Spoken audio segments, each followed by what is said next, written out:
This is very interesting also because there's a lot of ongoing debate around, having very fixed schedules in terms of when the child should move to a different grade. Right. And there's a lot of talking going on about redshirting or sending children to school earlier and how this affects their well-being and their mental development. Yeah. And It's pressure. It's pressure on the children. We're talking about 5-year-olds who have so much pressure on them. How do you expect them to take that? It's just too much.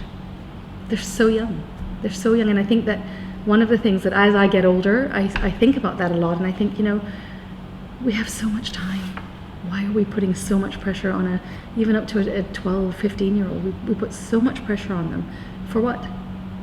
For what? What's the end goal? Right? And we're taking things like play out of school. We're taking things like outdoor game time.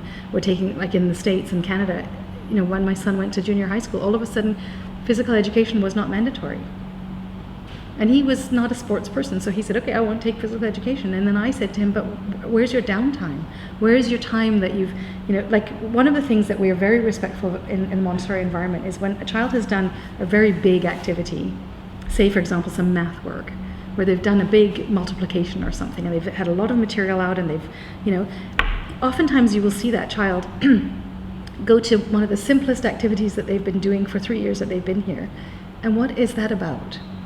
Right? So we sit back and we look and we think, okay, now are they just being lazy? But actually no.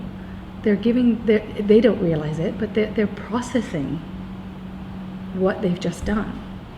Subconsciously, their bodies are just taking in or even just relaxing from it. This is what we're taking away. When we take away the arts, the drama, all of that, this is what we're doing. It's pressure upon pressure upon pressure upon pressure. Where's the release? There's no release, right? And that's the other thing for families as well. Getting outside and playing, being inside and playing, going to different places and visiting different places. They need to be moving their bodies. Their brains are not developing if they're not moving their bodies. So instead of having the child sit in front of the TV, go outside, go for a walk, go talk about what you see out there. Build vocabulary by the things that you see outside. But the play and the art and the painting, the drawing, all of that is pressure release as well as expression.